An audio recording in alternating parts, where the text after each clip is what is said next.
Ser docente ofrece la oportunidad única de generar un impacto transformador y duradero en la vida de los otros, ayudando a construir futuros sostenibles y brindando satisfacción personal. Desde FESIE deseamos sumarnos a la campaña del Día del Docente que desde la UNESCO se promueve año tras año, reiterando nuestra admiración y apoyo a docentes como tú que ayudan a mejorar nuestra sociedad. Docentes, os necesitamos. Soy Alicia Ballester y soy maestra especialista en pedagogía terapéutica. Mi nombre es Susana Ramírez y soy maestra especialista en pedagogía terapéutica en el Colegio Torrepinos de Torrent. Hola, soy María Luisa Losas, soy una profesora maestra recién jubilada con casi 40 años de docencia. Soy Llorens Mellado, profesor de Historia de la Escola Pía de Gandía. Feliz Día del Docente. Hola, soy Fernando Martí, maestro especialista en Educación Infantil y Educación Física en el Real Colegio Escuelas Pías de Gandía.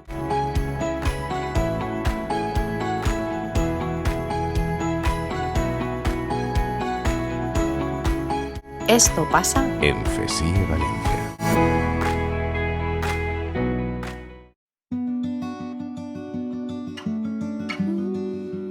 Bueno, ¿por qué soy docente?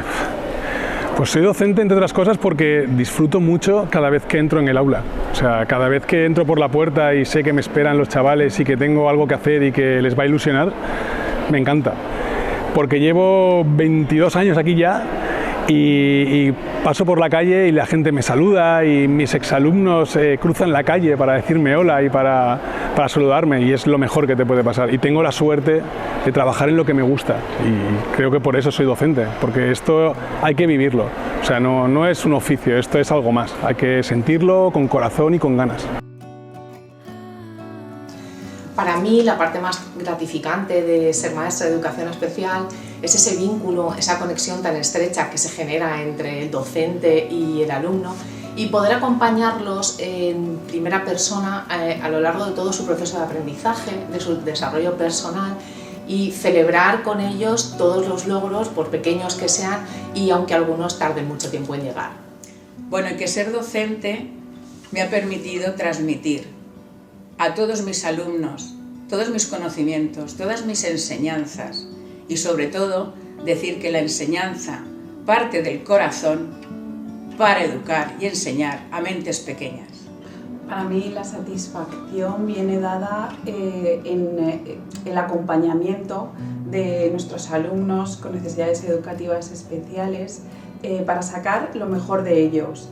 Y una vez llegado al máximo, pues ir tirando del hilo y acompañarles en ese camino, dándoles los apoyos necesarios y que ellos lleguen donde más lejos puedan llegar, sin que nosotros les pongamos limitaciones ni tope, y trabajando siempre en la línea de actividades de la vida diaria, funcionales, contextualizadas y sobre todo que tengan sentido, porque el objetivo último va a ser darles la mayor autonomía posible. La educación era pues, mi vida, ¿no? Yo era lo que quería hacer desde siempre, y ahora mismo puedo disfrutar trabajando de aquello que más me gusta, que es enseñar a los demás. ¿Qué ventajas e inconvenientes supone implementar proyectos de innovación educativa? Bueno, pues el tema de los proyectos y el tema de la innovación, claro, yo es que lo llevo en vena casi, entonces para mí es algo que es fundamental. Yo me acuerdo que bueno, fui uno de los que impulsé un poco el tema del iPad aquí en el cole, que era un recurso más para cambiarlo todo. Y les decía a los compañeros y a los padres, les decíamos, es que esto de dar clases magistrales ahí encima de la tarima se tiene que acabar, tenemos que hacer otras cosas diferentes. Y bueno, pues por eso incluimos el iPad en el cole hace ya muchos años, con las reticencias que traen al principio, que son las normales, y que poco a poco pues ha ido calando, y yo creo que ahora no nos podemos desprender de él. Siempre que preparo un proyecto, una experiencia gamificada, por ejemplo, yo siempre pregunto pues, qué les gusta, qué no les gusta, por ejemplo, el tipo de libros, películas, series que ven, y sobre sus sus gustos, sus intereses, yo pues preparo ese proyecto, esa experiencia gamificada. A partir de ahí llega un proceso pues que es verdad que es muy arduo, en el sentido de que es mucho trabajo, muchos momentos de pensar a ver cómo hacerlo, cómo llevarlo al aula, cómo después diseñarlo, ¿no?, para que esté en el dispositivo, ¿no?, digital del alumno en este caso, o en la pantalla de clase, para que les llegue a ellos. Yo me acuerdo de las primeras veces cuando solíamos hacer escape rooms por todo el cole y íbamos de un lado para otro y nos veían leyendo códigos QR y decían, ¿estos qué hacen? Y al final es que esas vivencias son las que les quedan a los chavales, o sea, mucho más que las clases magistrales. Mis alumnos de hace 5 años aún recuerdan que se fueron a hablar con los políticos de aquí en un proyecto que hicimos sobre las elecciones, porque yo quería que fueran a hablar con la gente que tenían que hablar, o sea, no explicarles yo, sino que ellos fueran a la fuente. Sí que es verdad que son muchas horas y muchas horas, pero siempre, yo desde que llevo pues, más de 7, 8 años no trabajando de esta forma, es una cosa que te agota, pero que realmente después ves los resultados y es que, vamos, no podría hacer otra cosa que no fuera de esta manera. Yo creo que al final es eso, o sea, enseñar tiene que ser vivencia y la vivencia no viene solamente de la clase, sino que viene de otras cosas. Por eso la innovación es fundamental. ¿Problemas que tiene todo esto? Pues que obviamente necesita muchísimo tiempo, muchísimos recursos. A veces nos perdemos en cosas que son muy diferentes, como papeleos, como historias, cuando a nosotros lo que nos gusta de verdad es dar clases, es preparar cosas, es hacer pues que el chaval se vaya con una sonrisa y que me diga, ostras, y esto no lo sabía. ¿Cuáles serían las principales demandas educativas que plantearías a la Administración? En el ámbito educativo, mientras están en edad escolar, tienen presencia en el sistema. Hay una opción para ellos, que es el ámbito educativo. Pero cuando terminan su escolaridad, a los 21 años, en muchas ocasiones, termina su presencia. Necesitamos políticas en materia educativa y social que permitan desestigmatizar y sensibilizar a la sociedad para que gocen de igualdad de oportunidades y lleguen a tener una inclusión social, una inclusión en la comunidad plena, como cualquier ciudadano. ¿A la Administración qué le podemos pedir? Pues lógicamente lo primero es que entren en un aula con nosotros. Yo le pediría que vinieran un día y que entraran en una clase y que estuvieran dando clase con nosotros un día. Hay demasiados alumnos para poder innovar, no podemos atenderlos como toca. Una bajada de ratio sería fundamental, pero fundamental, porque eso implica calidad educativa. Yo una de las demandas que más creo que deberíamos tener todos los profesores, todos los maestros, los docentes, ¿no?, es que pues tenemos una alta carga burocrática, que muchas veces sí es necesario, muchos de los papeles, ¿no?, que nos hacen rellenar, pero que otras veces sí que es verdad que a veces son papeles muchas veces innecesarios o que nos quitan mucho tiempo de trabajo en este sentido, ¿no?, de creación, de innovación que podemos dedicarle a nuestra aula.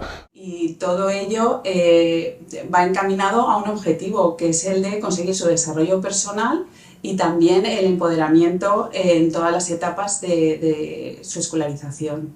Tener claras las directrices hacia dónde vamos, o sea, no podemos estar evaluando por competencias en segundo de bachiller y teniendo unas PAU como las anteriores. Entonces, claridad y sobre todo yo lo que le pediría a la Administración, sobre todo, es que bajaran a las aulas. También yo creo que una de las cosas importantes es el tema de la formación, ¿no? Es decir, yo creo que ya que queremos innovar, no queremos hacer proyectos, no hacer gamificaciones, no utilizar el Flip Classroom, etcétera, pues claro, muchos docentes necesitan formación, ¿no?, para poder llevar a cabo en su aula este tipo de metodologías. Yo creo que sería muy interesante, ¿no?, que hubiera muchas más posibilidades, ¿no?, para todos los docentes, muchos más tipos de cursos gratuitos, bien, ¿no?, para que los docentes tuvieran ese plus, ¿no?, de motivación para poder formarse en este tipo de innovación. Después de toda una vida como docente, ¿qué te llevas? Bueno, pues que empecé en un colegio pequeñito, que es llamado Amanecer, donde conocí a una serie de personas muy importantes en mi vida, y con ellas empecé mi labor sindical. Mi labor sindical empezó pues muy jovencita, en ese colegio muy pequeñito. Luego también pues pasé al colegio en Geva, donde en el colegio en Geva, bueno, pues he desempeñado mis funciones de maestra, casi ahí ya estuve casi con los 40 años, mis funciones de maestra y mis funciones también de jefatura de estudios. Yo creo también que además como profesionales de la educación debemos hacer un cambio de perspectiva, un cambio de mirada y dejar de considerar las dificultades como algo aislado. Todos, en mayor o menor medida, presentamos más o menos dificultades o nos desenvolvemos mejor en un contexto o en otro. Por lo tanto, las dificultades siempre dependerán del contexto en el que se nos sitúe.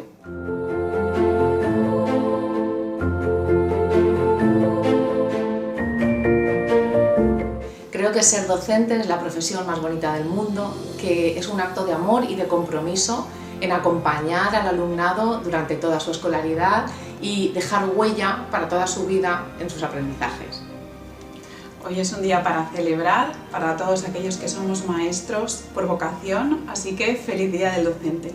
Porque la educación parte del corazón, parte de las emociones y de dar muchos abrazos, porque es así como tenemos que ver la educación en nuestros niños y en nuestros alumnos.